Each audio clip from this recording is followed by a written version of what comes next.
Welcome to my, let's make this like a, maybe not just a tent tour, let's look at the campsite. So we're here at Cyprus Lake at Bruce Peninsula National Park. This is my campsite.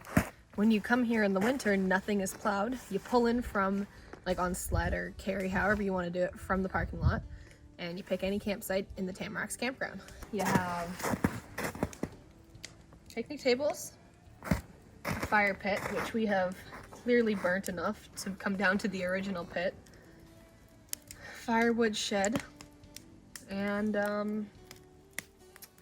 yeah, so this is my tent. This is the 9x11.5 Expedition Crew Snowtrekker. This is the older model.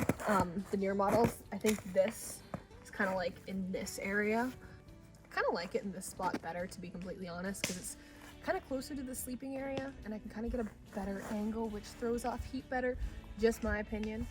So when we came here, we actually dug out all right here. As you can see, we're down to the ground. The stove is right here, so heat.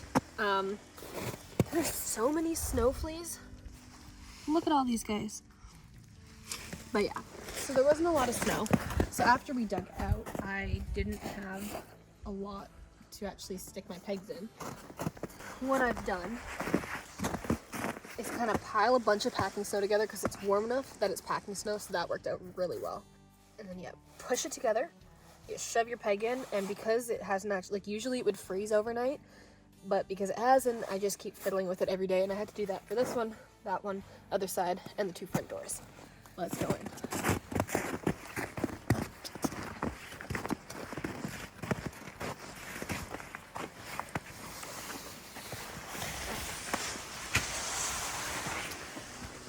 Okay, I just noticed something as I walked in.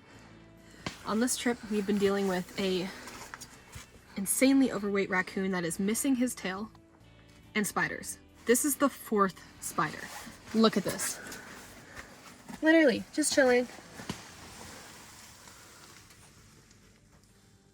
Damn. Anyways.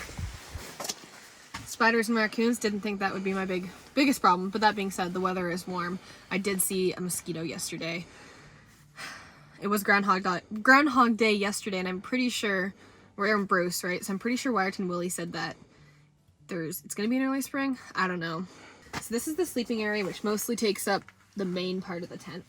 For this one, I've got a mech guide tarp underneath. So this is actually my backcountry tarp that I would use on canoe trips or any trip that I need a tarp. A Coleman RV mat, which is my parents', thanks mom and dad, and wool blankets.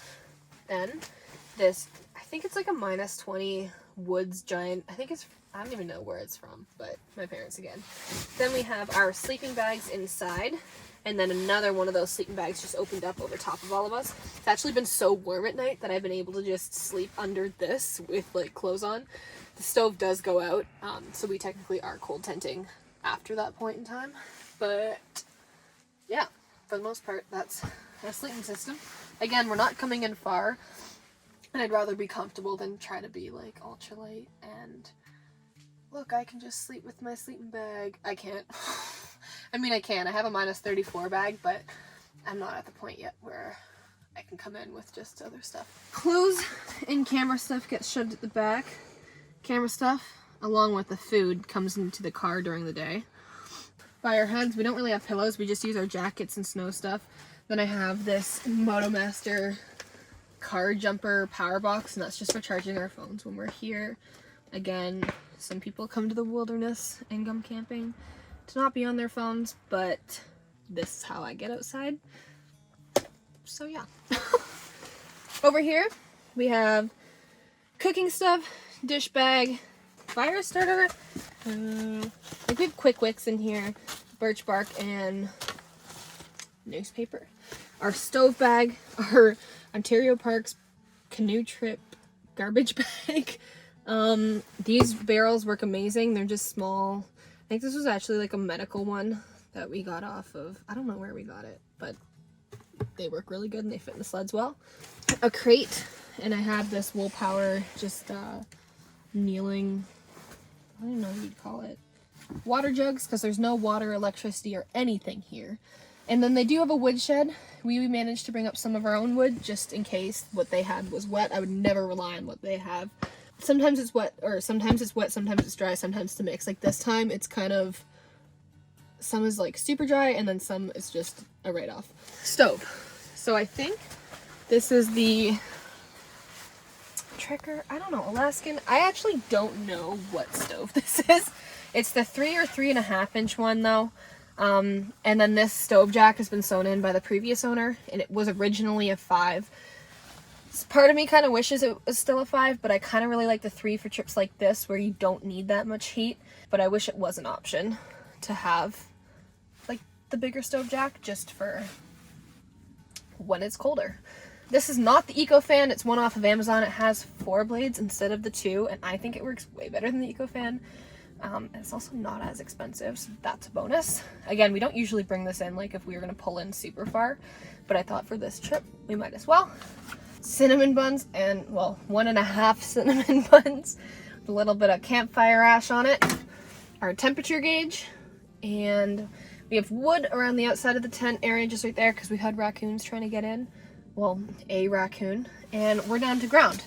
So one of the best things about this campground or place to camp is that unlike other places in Ontario like Mew Lake, actually I think that's the only one I can think of off the top of my head campground wise. So when you camp there, they have the sand dirt base ground, and it doesn't really dry out well, whereas this is mostly gravel and dirt. So after our first day here, we were already dried out completely, which makes it so nice. We can wear our Crocs in here, no mess, no floor.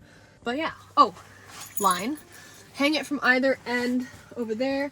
It's great for socks. I don't put anything super heavy on here since it is like, there's no middle joint in Snowtrekker tents. I have this Stanley Lantern. I think I bought it from Walmart last year on clearance for 10 bucks. Best investment ever. I've had it on for the past 4 nights that we've been here. And as soon as it gets dark, so around like 4 until we turn it off at like 10 or 11 or whenever we go to bed, I just leave it on. And it only takes 4 AA batteries, and it's still on the same set.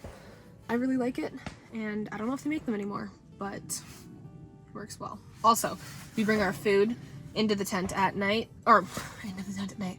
Put everything in the car, especially when it's this warm out, and especially during the day too. You don't want anything getting into your tent while you're not here. But yeah, I hope that this gives you some ideas on how other people set up their tents. I know when I first got my tent, I was super excited to be like, ooh, how am I gonna set up my tent? And this is just kind of the way that we've adopted, and everything changes. So every single time that we come and do this, it looks different. So thanks for watching.